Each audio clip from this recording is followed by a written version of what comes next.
Welcome to another episode of the Dentology podcast, where we discuss the business of dentistry. In this podcast series, we'll be discussing all the non-clinical aspects of dentistry, from goodwill values, finance, marketing, how to buy and sell a dental practice, mindset, through to where you can invest your money in team management issues. My name is Andy Acton, and I'm joined by my co-host, Chris Strevens. Let's jump straight into it. So welcome to our latest episode of Dentology, the Business of Dentistry podcast. And today we're joined by Emmet Scott. Emmet is a #1 best-selling author of the DSO Secrets, the ultimate guide to building your dental empire. So it'll be interesting to find out more about that. The co-founder and CEO of Community Dental Partners, which offers mentorship, CPD, raising finance, helping your team, and a whole raft of support to dental practices. So welcome, Emmet. How are you doing? Great. Yeah, thanks so much. I feel international right now, so it's great to be with you all. Yeah. Exactly. No, I think it's always lovely when you get our flags out just to emphasise it. So that's right. Cross Atlantic. Yeah, reaching across the pond. But it's great if you get perspectives from people from different views from across the world, because we're all joined up, we're all connected. So I'm fascinated to hear what you've got to tell us today. Yeah. Before we start, could you just give us a bit of background on yourself, who you are, and how your career weaved you into dentistry? How did that all come about? Yeah, so I graduated in accounting. I went into financial planning. I noticed that a lot of individuals who were coming in to make investments were entrepreneurs.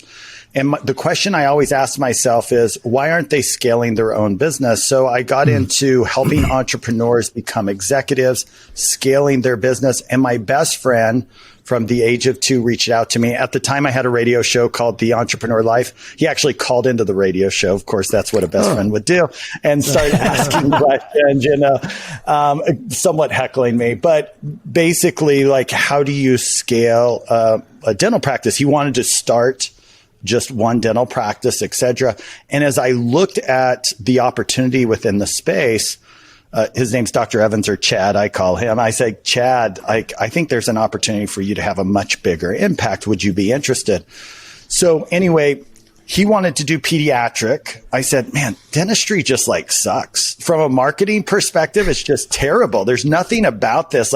We actually have idioms in the US. I'm sure it's similar in the UK of when we say something's terrible, we say it's like a root canal. Right? We have idioms, right? That talk about dentistry. So I was like, if you want to do this really amazing, and he wanted to do pediatric. He has 7 kids. He's fluent in Spanish. He served a church mission in Chile. I said, okay, what do kids love, right? They love a Disneyland type experience. So we actually created a dental practice that's a storybook. It's got this mascot, Charlie the Chipmunk. The kids are called back as Prince or Princess. They get gold coins along the way. At the end, they get crowned for their bravery in dentistry. They get a balloon. They get a sticker. We ask them if they have any money. They have their gold coins. They spend the gold coins. Mom gets a sticker because she's always freaking out. And then they get a cookie on the way out. And they're like, wow, dentistry is really cool. I love this. Yeah. We had 1,000 first visits in the first 3 weeks. And we're like, wow, we really have something here. So we started to scale that model and build out support services for dental practices at that point. But that's kind of how I got into it originally. Is my best friend said, I need some help opening a dental practice. Wow. What a really cool take on marketing as well. Because that's not just small scale stuff. That's kind of like you say, that's giving it a Disney experience. But do you remember there was an American guy, and I can't remember his name. He was a dental consultant. I'm trying to think of it.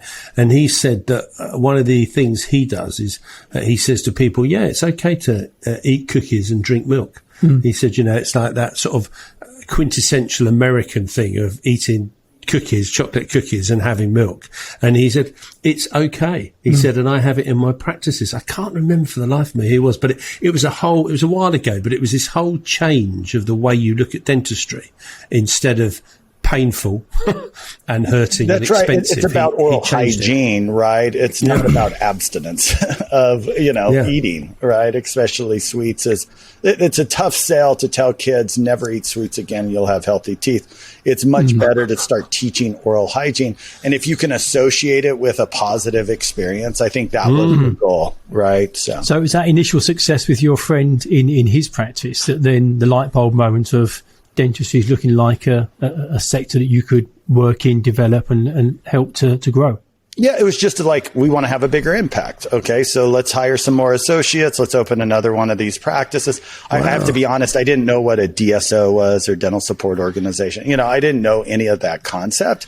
I'm just helping my best friend out here on how to scale. So I'm just kind of following the path of smart business. And then, pretty soon we're like, well, we should probably centralize some of these services. It really doesn't make sense for our billing process to be in the practice. We should centralize those so that we can have one person overseeing it. Then it was like, well, we should probably centralize the calls that come in. One of the things I hate in healthcare, I hate in any business, is when you walk up to the counter and someone's on the phone. I kind of feel like I should pick up my cell phone and call into them. I'm like, hi, I'm the person in front of you, right? So I just thought, well, what if we took that out of the practice so that the front desk people were always focused on who's in the lobby? So I was just kind of following that path, that journey. And of course, that started building infrastructure internally. Accounting services, we were on Dentures at the time. I don't know all the practice management softwares you guys have access to there, but at the time, this was 12 years ago in 2010, it took 12 hours to run an AR report. Like, that's how long you click the software, and then you waited 12 hours for it to process the accounts receivable report. And I'm like, oh my gosh, this is going to take forever. And then anytime I ask them about, how do I scale this? Can I have access to the back end? They're like, no. Now, a lot of that's changed in the last 10 years. But I'm like, wow, to do this on an enterprise level is going to be a big challenge. So we started hiring programmers. I mean, it just became this whole thing. If you want to have bigger impact, you have to make massive investment. Yeah. Oh, it's fascinating. It's really interesting, isn't it? I love the thing about the call center. So we occasionally do seminars about, developing your practice. And it's one of our big bugbears. We said you spend all this money on a website, all this money on this branding. And then basically when someone rings your practice, even there, they go, oh, sorry, can I put you on hold? And it's like, hang on a minute, this is a new client. And you spent all this money. This really interesting aha, because we had moved back to Texas. This is where Chad was, and I was helping him. And we realized this was going to be something much bigger. So my wife's looking for a new doctor, an OBGYN, and she comes to me and she's like, oh my gosh, I just found this great doctor. And she goes through how amazing she is. And I'm thinking, wow, she really spent some time interviewing this doctor. And so I'm like, so have you been in the office? She said, no, but their front desk was really sweet on the phone. Yeah. And I'm like, it just was this aha of, for all of the schooling the doctors do, for all of the capabilities they have as a consumer, sold at the front desk. We judge everything by that one phone call. I'm like, holy smokes, the front desk has this incredible amount of power. And oftentimes we don't put the focus and energy and investment that we need to into that scripting. Before we get into what you do in DSOs and stuff, can you just talk us through how's COVID impacted dental practices in the US? Because we've obviously had the UK experience, and I don't know if you're aware, but back in 2020, all dental practices had to shut for 3 months from the 23rd of March to the 8th of June. They weren't allowed to continue operating. Then they've reopened, then they've stayed open since. But what's been the impact in the US on dental practices? Well, it's actually very similar, and it's super sad because ADA, which is the largest dental association here in the U.S., actually had so many phone calls from, frankly, older dentists kind of encouraging the shutdown of the industry, that's what they did. It was very disappointing. I'm president of the ADSO, which is the Association of Dental Support Organizations. We pushed back because so many dentists that we worked with said, wait, we're essential care. How is the liquor and bars open, but we're not essential? So I think that the impact ultimately, breakdowns before breakthroughs oftentimes, right? So I think what it did is it allowed everyone to step back and say, who are we in the marketplace? And one of the places that I believe dentistry has really struggled is they've kind of been the younger stepchild to the rest of healthcare. And my argument has been that dentistry not only should have a seat at the table, but really should it be at the head of the table for healthcare. It's where healthcare starts. And it's also like one of the best preventative healthcare models that we have. I mean, I don't know, again, everything in the UK, but in dentistry in the US, we're the most proactive preventative healthcare. We're calling saying, hey, come in for your 6-month appointment. Like there's a cadence of communication. I don't get that from any of my other healthcare providers. Zero. That's very true. Right? Yeah. So to me, like we can actually teach the rest of healthcare how to do preventative care. Instead, we were sitting there saying, hey, let's shut down. I think we're having a awesome response now to that, to say that was wrong. That's not who we want to be. And a lot of the younger generation coming up, I think, wants to stand up and be integrated with healthcare and lead healthcare. So that's what I'm excited about.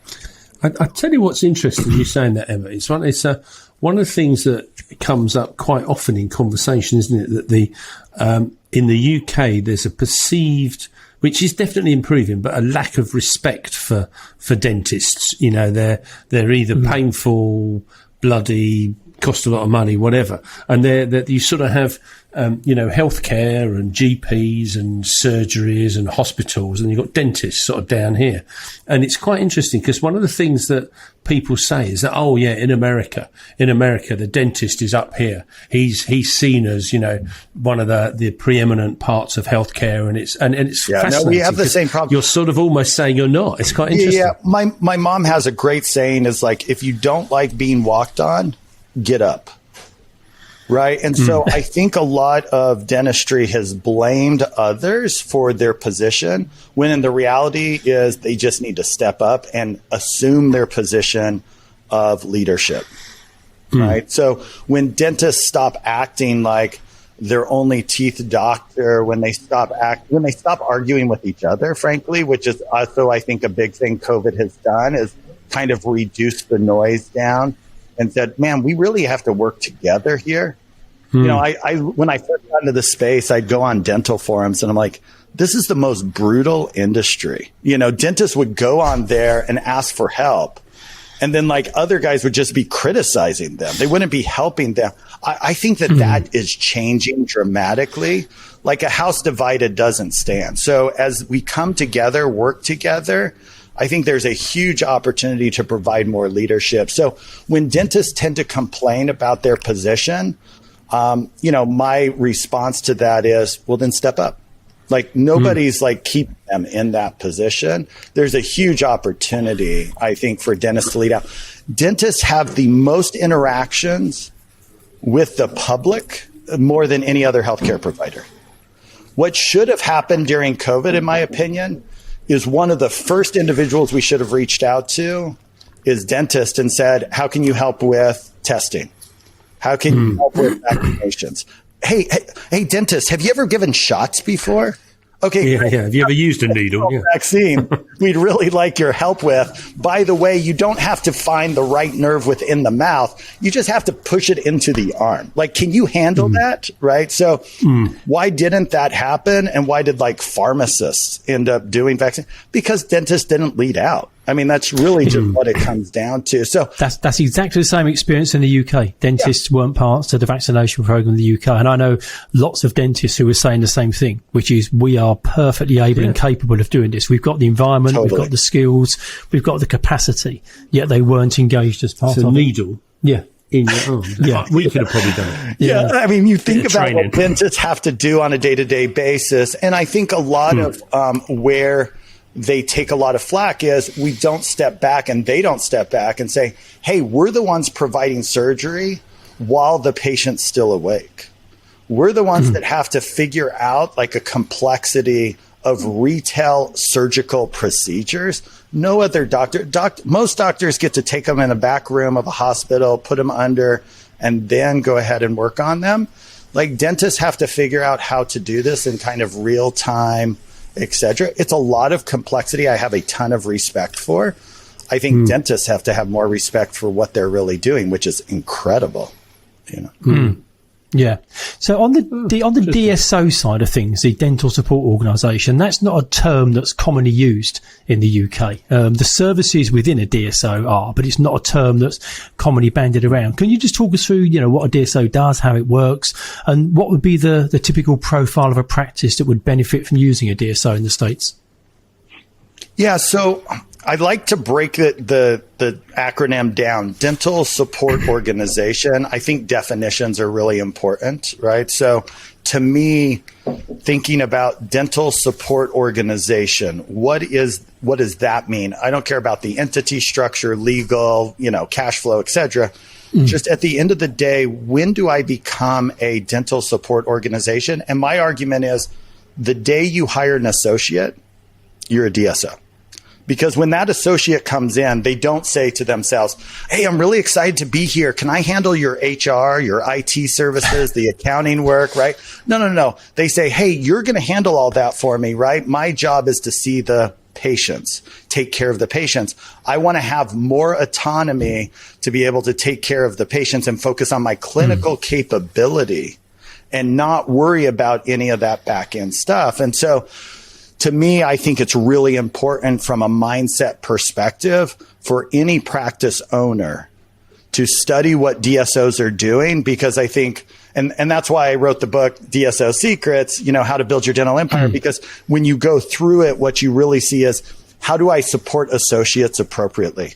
One really interesting thing that happens is the day you hire an associate, your customer changes. See, originally your customer's the patient. But when you hire an associate, the patient is now the customer of your customer. Your job is to bring in patients so that associate can see them, right? That's how you're going to have bigger impact. Your job is to make sure there's accounting services so that associate gets paid appropriately. Your job is to make sure you recruit staff so that associate has the right support. I think that mindset, I don't care whether you call it a DSO or some other kind of support platform, what's important is who is your customer and how are you going to take care of them? What's really deceiving is I'll hear from people, well, I'm paying them a paycheck, so that's not really my customer. And that's wrong, because they're either your highest producing revenue source is an associate.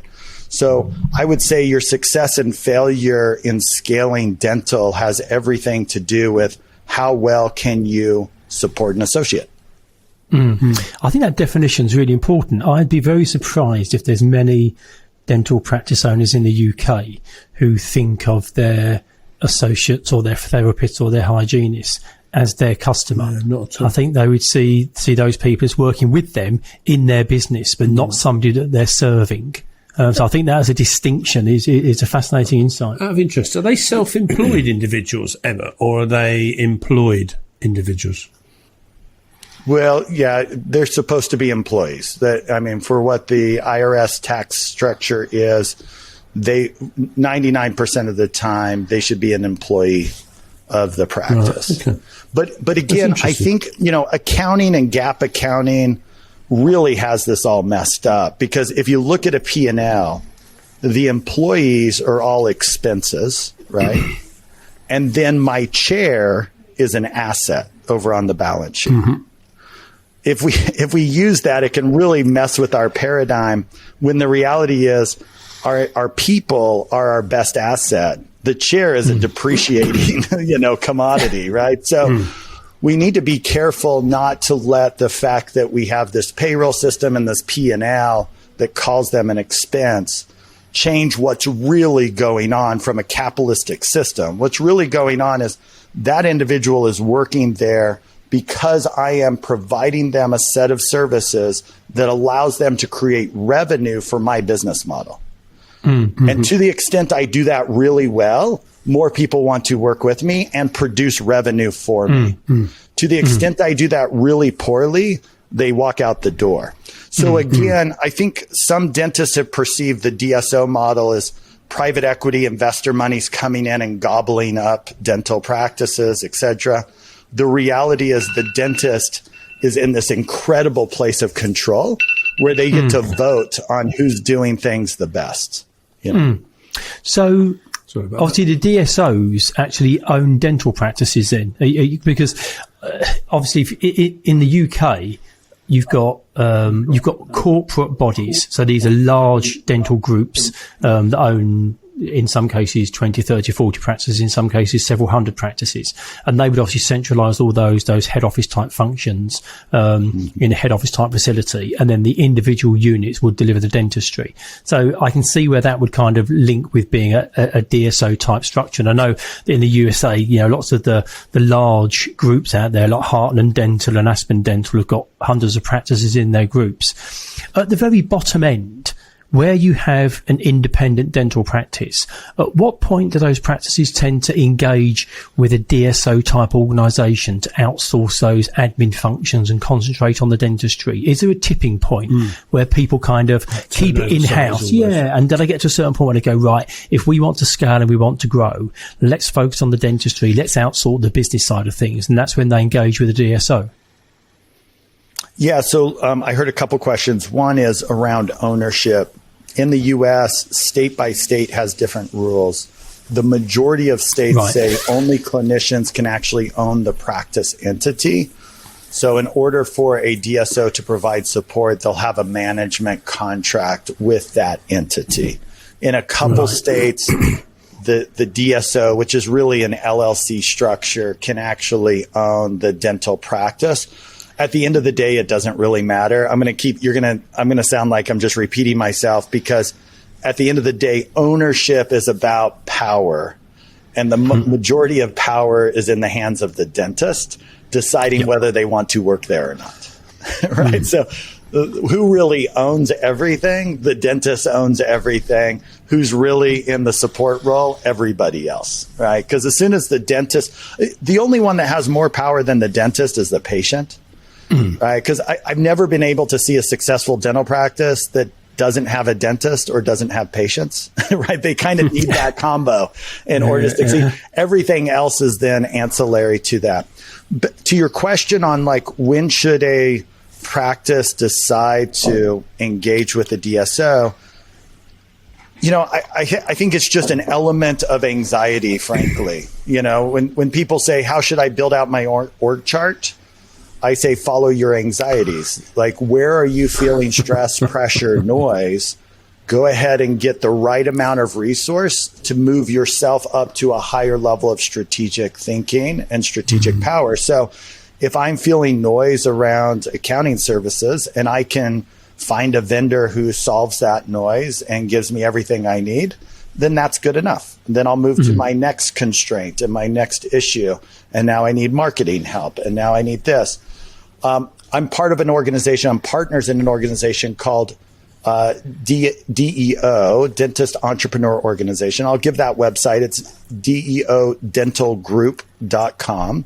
It's a peer-to-peer network of dentist entrepreneurs who are all trying to figure out exactly what you just asked about.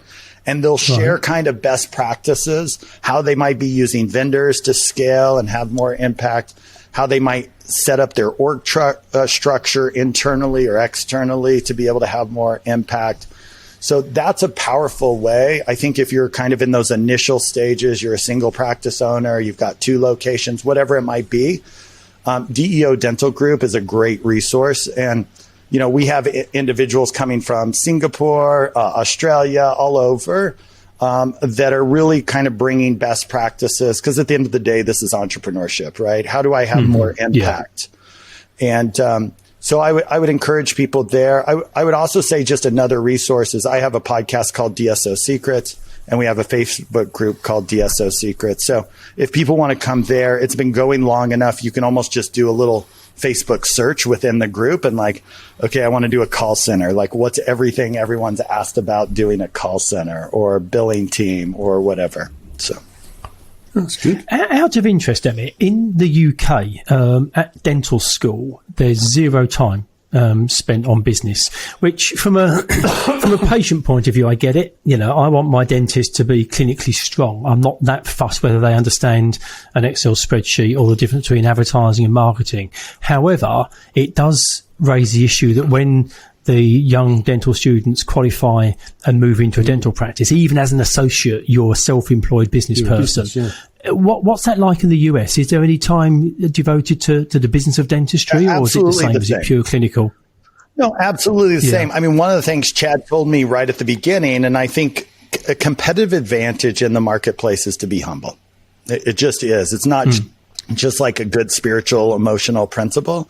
It's a great business principle. And one of the things Chad told me is he goes, man, I had this big aha. While I was doing hours and hours and hours of clinical study, some poor guy was studying marketing. Another guy was studying accounting. Another guy was studying IT. You know, some gal was studying HR, compliance, etc.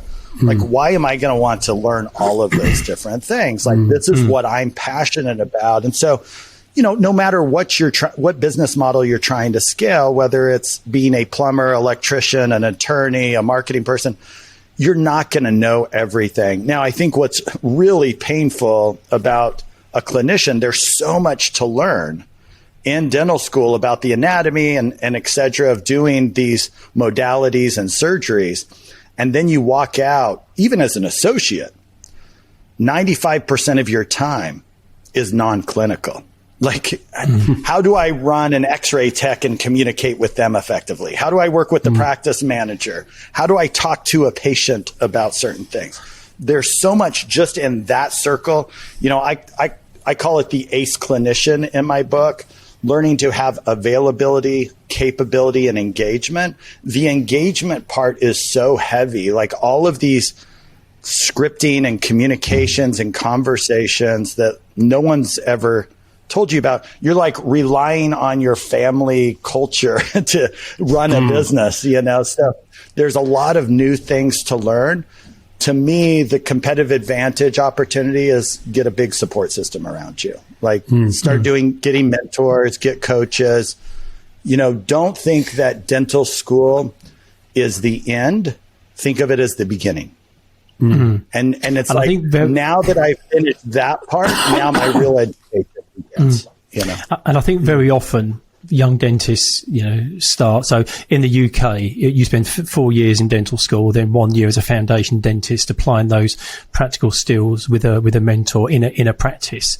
And if you go to a good practice, you're off to a flying start. If you've got a really good mentor and somebody that helps develop your communication skills and your chairside experience, that's great. But if you end up with somebody who's old and crusty in their attitudes and how they approach things, you're onto a bad start. And I guess because you've got no reference point, you don't really know whether you've had a good or a bad start, and that can put you on the wrong path from day one. And you talk about the ACE principle, which I think is great, and you also talk about creating patient experiences that compete in other industries. What other industries would you look to in terms of kind of emulating? You know, you talked about that work you did with your friend, kind of emulating the Disney type experience for kids. Are there other industries that you look at and say, if that could be imported into dentistry, that would raise the game for everybody? Yeah, I think one really important perspective is to know that dentists are not competing against other dentists. Like, the chances that some patients are all sitting around going, so what do you think of Dr. Joe versus Dr. Henry versus Dr. Sheila? You know, nobody's doing that, right? What people are thinking in their head is, do I want to watch Netflix, Amazon, go to the dentist, go to the water park, you know, go to a restaurant? That's what we're competing against. And, you know, Amazon has created so much entitlement in our brains. Like, we need everything so convenient. Listen, I'm the same way. I'll go on and look for something, and then for me, I go to Amazon and see if I can get it quicker, right? I just want convenience now. I want simplicity. What patients are experts in is not clinical capability. Like, no one's like, hey, look at this crown. Isn't it amazing? You know, look at this filling. Can you believe? I mean, the margins that this dentist did is just, nobody's doing that, right? What people are doing, it's like, oh yeah, the staff was really friendly. Oh man, their website's super convenient. Man, the doctor took time with me and I felt understood, right? So again, what's really painful is these doctors have spent so much time doing clinical capability learning, And we as customers kind of just are entitled and expect, like, no one walks in and go, oh, wait, you guys do fillings here? This is going to be amazing. Oh, thank you so much. It's like, no, I just expect you to be able to do that. So I think one of the things you can do is, the nice thing is, whether you're a doctor or front desk, whatever, you're also a consumer of products every day. Just ask yourself, like, what do you love and what do you hate and why? And then come integrate that into your practice. You mentioned this, like, I hate it when people aren't answering the phone. I hate it when I have to go through a big phone tree. I hate it when it's hard to schedule. I hate it when the website isn't clear on what services they provide. I hate it when I can't see reviews. Like, whatever it is you hate, just go solve for that, because at the end of the day, that's what you're competing against. In the US, 60% of people don't go to the dentist regularly. Okay. Wow. See, that's really interesting, so because if in you the think UK, about, it's a similar stat as well. Yeah, so we call that on the business side. Yeah. Sorry, Emma, I was saying, I always imagined Americans were at the dentist more, especially as quite often it's that sort of, there's a bit of almost a running joke about how bad the people's teeth in the UK are, Yeah. Yeah, I think the vertical is probably a little deeper at times in America, but that's really starting to normalize out. I think globally, you're even seeing that. We were probably some of the first to adopt aligner technology and things like that. Like, ortho's been more important at times, but the reality is we call it penetration rate in business, like how much is a market penetrated to the consumer. Cell phones are 120% penetration rate. In other words, there's some people who have more than one cell phone, right? Like, you can't get more penetration rate than over 100%. If you think about dentistry at 40%, if we could get it to 80%, we've doubled the entire industry. We're not competing with each other. We're just sucky at actually providing services. So what we're competing against is the heart, mind, money of all the other industries that are grabbing those consumers. And to the extent that we can get better at that, because the nice thing is, like, we're the beginning of healthcare. We have a really good reason to try to compete and try to get people to come in on a regular basis. There's a lot of things within healthcare we can solve. So it's a cool mission to be passionate about, but we have to be, if we're just using, like, we're better than another dentist, we're not thinking high enough. If we're thinking like, we got to compete with Amazon, okay, now we're starting to think about this at the right level. So. What's interesting, a lot of you say is how you made me feel. And like you say, it's not necessarily about clinical at all. It's just how, and we all know what feelings are. We know if somebody makes us feel special. We know if an experience was good, it becomes memorable. Obviously, falling out of COVID, we've all dealt with a lot of crap as a result of COVID. Has there been some good stuff that's come out in the US from COVID? In the UK, a lot of people now have really embraced and engaged with virtual consultations. That wasn't really a thing a couple of years ago. Have things changed in the US in terms of how dental practices operate as a result of the pandemic? Yeah, COVID was a time machine. That's what really COVID was. It accelerated everything into the future, right? So, yeah, we were doing Zoom calls before COVID, but man, we were doing virtual calls like nonstop with COVID. I think everything that was kind of already happening as far as our expectations for convenience, restaurants delivering to our homes, grocery stores delivering to our homes, everything got accelerated in that. So I think we have a big challenge in healthcare that we have to step up. I was talking to a CEO of a hospital. They had 5 virtual appointments before COVID for the entire year. They had 2,800 a month after COVID. Wow. Right? Imagine everything they'd have to change in order to be able to support that new platform. So, the 5 says, yeah, we were moving in that direction.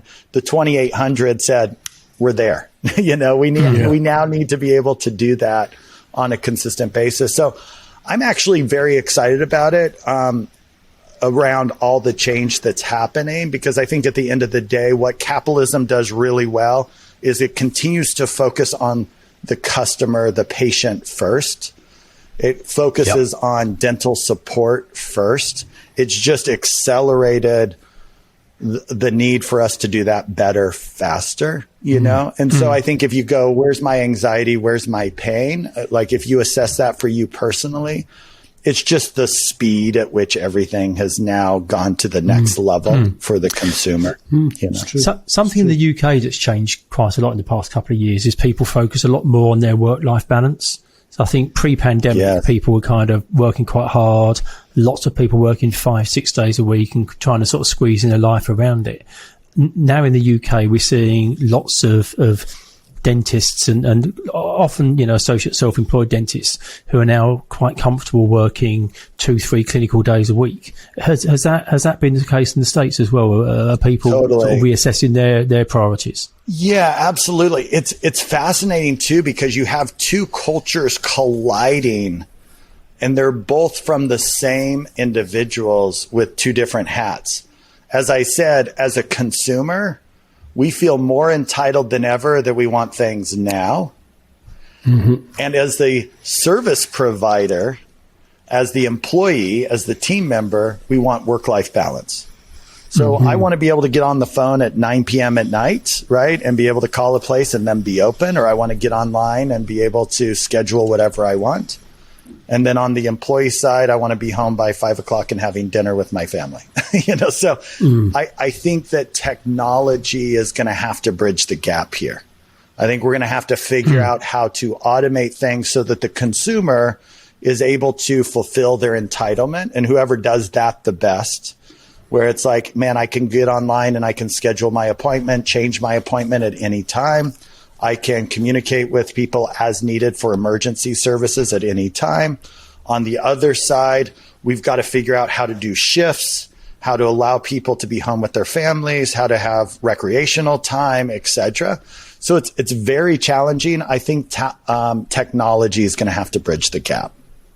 I mean, without doubt, I think there's been big advancements in digital dentistry in the UK.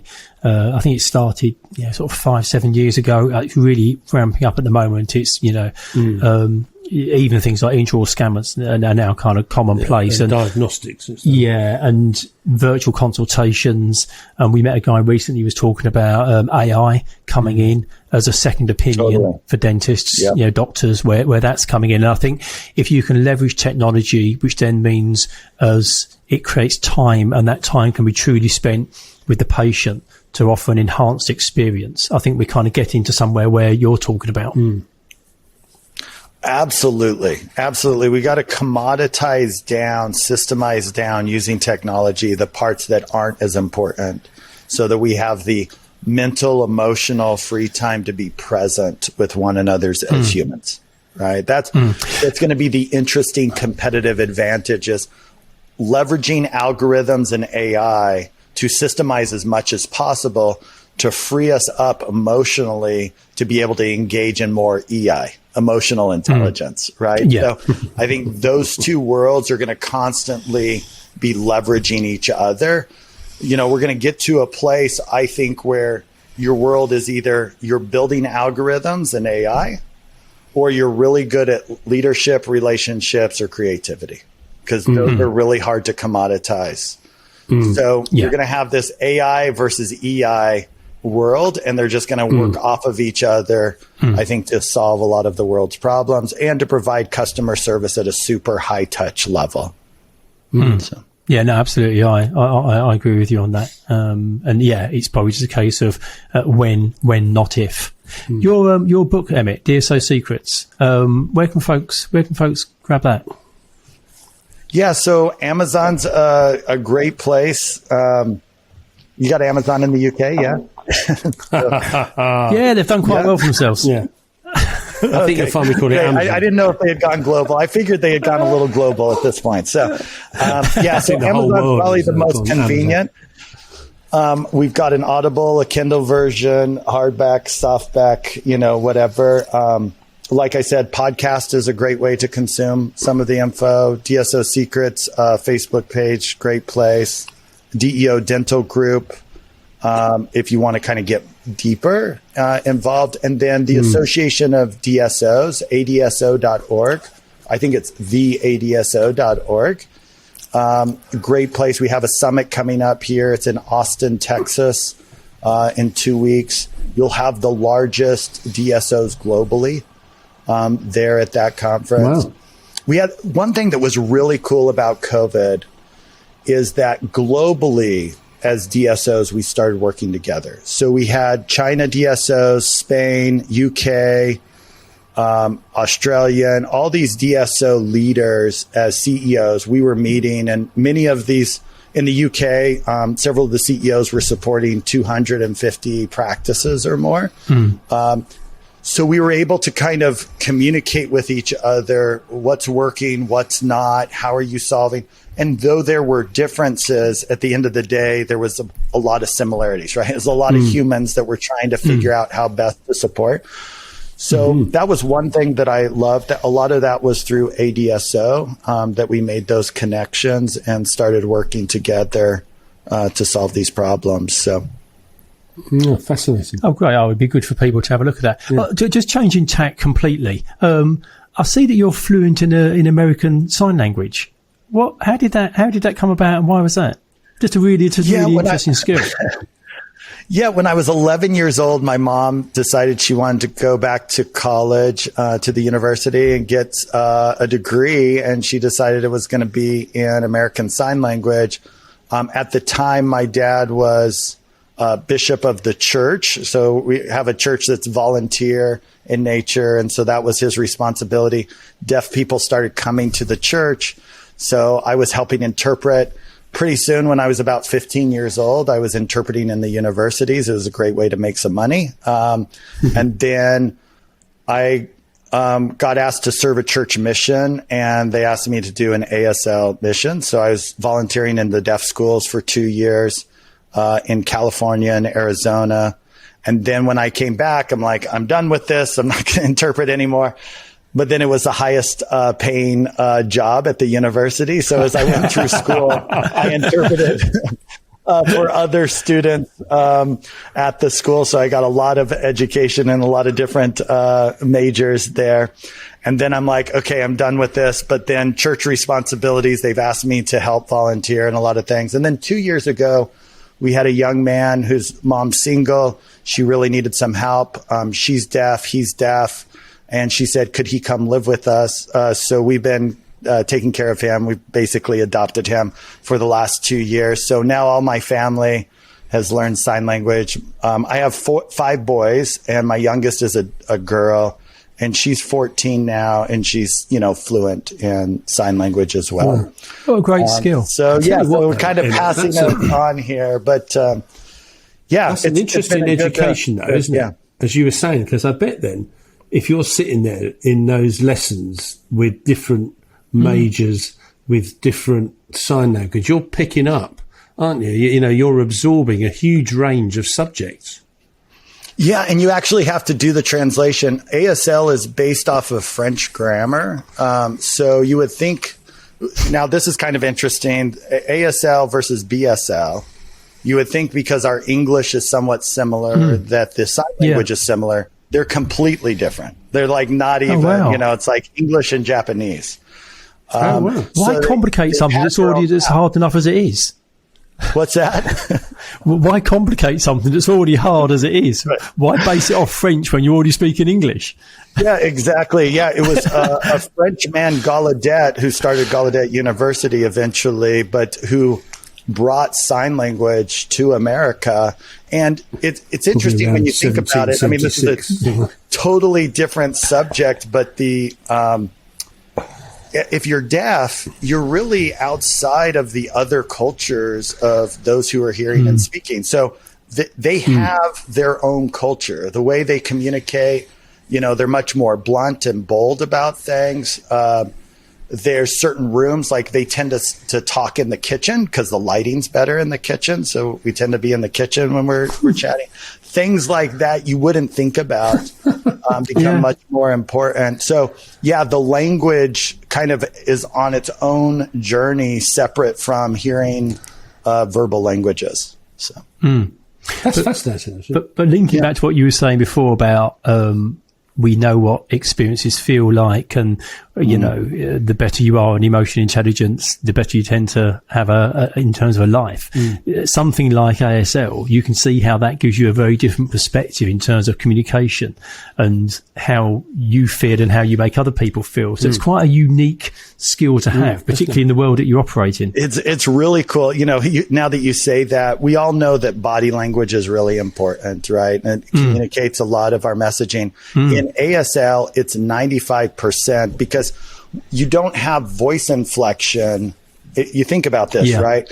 If I got on the show and you said, "Hey, how are you doing today?" and I said, I'm really happy.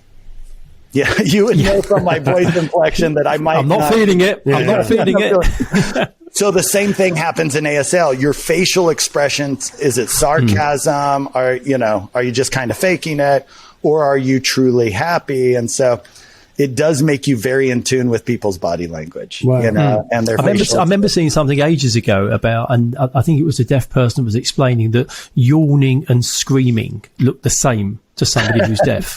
They can't differentiate between the two because of the facial expression. I'm just fascinated as to whether, because it's French, is there like, as your son, there's a sort of like a Gallic shrug, you know, that's the way, that is, it's not a very British thing. It's got to be a French thing. There's a lot of physical cues that communicate this whole sentence and paragraph of information. It's fascinating. Yeah. So it's brilliant. Oh no, that's great. That's great. Well, Emmett, we're coming towards the end, but we always ask our guests the same two questions at the end of every episode. And the first question that we have for you is, if you could be a fly on the wall in a situation and you could watch a scenario play out, is there a particular wall that you'd like to be sat on as that fly and watching?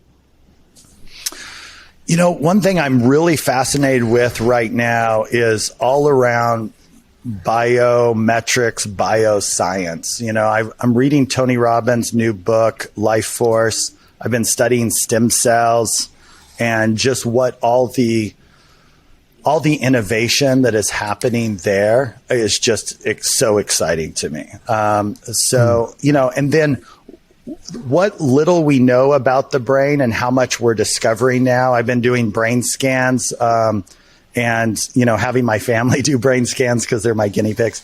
And it's so fascinating what we can tell with AI, with biometric data, and how much those are connected to our emotions and to our connections as humans.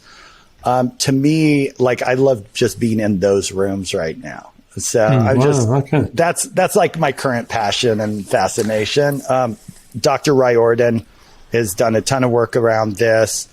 You know, he's got a clinic actually here in Dallas and down in Panama. So anything around that is kind of a fascination for me. I'm doing a lot of work right now around flow research, and, you know, being in flow and so forth. So in fact, I have my whole executive team. We're doing the 0 to Dangerous coaching, which is all around getting you in flow. And so, those things are fascinating to me. I think with technology advancing as fast as it has, our brains are not able to keep up. You know, it's so cool that I know what's going on day by day, hour by hour, what's happening in Ukraine, what's happening in China, what's happening in Russia. But in Dallas, Texas, my brain doesn't know what to do with that. So as humans, we're going to have to figure out how we balance all this information and how we continue to have connection with our kids, our family, and our communities appropriately. So I know that's a little deep, but that's interesting. No, not at all. If you're interested in flow, there's a guy in the UK called Simon Munday, and he has a podcast called Life Lessons, and he spoke to Johnny Wilkinson, the English rugby player, and he kicked the winning goal against Australia in the 2003 World Cup. And he talks a lot about flow and getting into that mental state. It's fascinating, really interesting. Yeah, thank you. Absolutely. But like I say, if that's your thing, it's worth digging that out. It's available on every platform. You'll be able to find that. That'd be good. And then our second follow-up question is: if you could meet somebody, anybody, who would you like to meet? Living, dead, fictional? Yeah. Oh man, there's so many great individuals. So. Yeah, I'd like to spend, this one's not going to sound like super like off the rails, but I would like to spend some time with Tony Robbins and just what he's done personally. It's, I think we see kind of the outside veneer, but when you go deeper on what he's achieved on impact for people, these 18-hour sessions that he's doing with individuals, whether you love his content or not, I think what he's solved personally to be able to show up and be present and provide that level of content, is really interesting to me. So, do you remember we saw hundreds of people at Excel walking across hot coals because they'd been to the Tony Robbins seminar? It's like, it's like this whole big queue of people. Wasn't it? It's kind of like, what's that? Oh, okay. It was in the car park. We walked past and we were like, what the heck's going on there? And then Tony Robbins was out there with all these people marching across the hot coals. It was fascinating. But there were hundreds, weren't there? Hundreds and hundreds. And that must have been 12, 13 years ago. A long time ago. It was a long time ago. Yeah. But no, he's an incredible guy. And I get what you say that from a British point of view, quite a lot of people find him a bit full on. It's a bit overwhelming for lots of British people. It's not kind of the British way. However, a lot of the stuff that he talks about, I think most people can take something from it to either a greater or lesser extent. Yeah, I'd be much more interested in just like following in the day of the life of him than even his content. It's like, how do you show up, create content of that level, and like what's your day to day? Because I think that's interesting. I think whether we want to have the same level of impact or content, we all want to be present. We all want to be able to like live out our vision and our dream to some degree. So continuing to get better at that is interesting to me. By the way, I've just loved, I love the interaction between you two. You guys are really fun to be with, by the way. We spend a lot of time together. We've traveled many really paths, well I think. or really badly. So you guys are going to go really well. 22 years later, we're still here. We're still going. Yeah, no, I've really enjoyed our chat, Emmett. You've been really generous. And like I say, I think getting that different perspective is always useful. It's very easy to get stuck in your lane, in your rut, just looking at where you're at. And I'd encourage all our listeners to jump on the Facebook group, look at your book, look at some of the experiences of what's being done in other countries. Expand your mind. Yeah, but it's that thing you said, dentistry, there's no need for people to compete within dentistry. It's compete with other industries, compete with other service standards. There's more than, I was going to say, it's not about getting a slice of a pie. It's making the pie bigger. And I think the more that can be done to get people to access dental services, there's more than enough for everybody. It's been a really, really interesting chat, Emmet. I really appreciate your time. It's been great. Thank you all so much. Appreciate you having me on. Excellent. Look after yourself. Good to speak to you.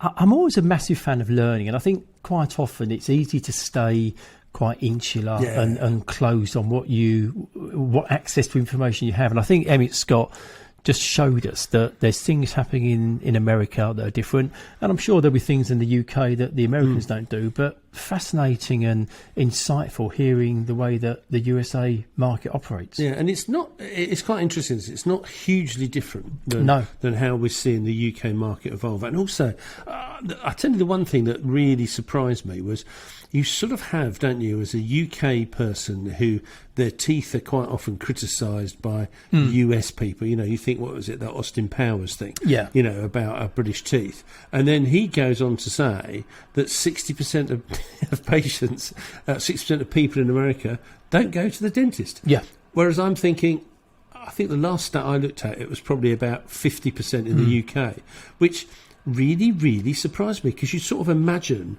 80% of patients or something, but 40%, it's just like, oh wow, that's not huge. The one that I liked was when he was saying about the mindset shift, that as a practice owner, if you have an associate, the person you're now serving is the associate, and it's the associate that delivers for patients.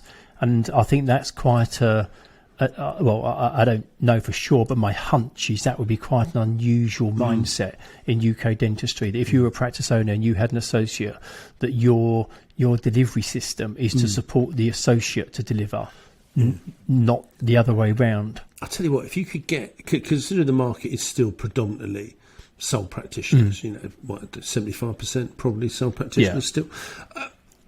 If you could, it's fascinating, isn't it? Because if people really probably added up the cost of doing marketing, probably not very well, websites probably not very well, SEO probably not at all, accounting probably not very well, payroll probably not very well, HR sort of like on reaction. If they really thought about, one, the cost of doing it, but the lost opportunity of being in a chair, you could sort of see, well, actually, if you could provide a decent service to a practice at a reasonable cost, it could be attractive to those sole practitioners. I thought it was quite a fascinating. Yeah, and then it means that you can then start to park a lot of that admin and business function. Concentrate on the bit that makes you the money. And then you're back to the emotional intelligence that you can make patients feel amazing and have a great experience. Is that a business opportunity then? Well, possibly. Maybe we'll think about that. No, it's really good. Really enjoyable chat. It was really nice. Thank you for listening to this episode of Dentology, where we discuss the business of dentistry. If you like what you heard, please do subscribe where you found this episode. That would be amazing. And also follow us on Instagram.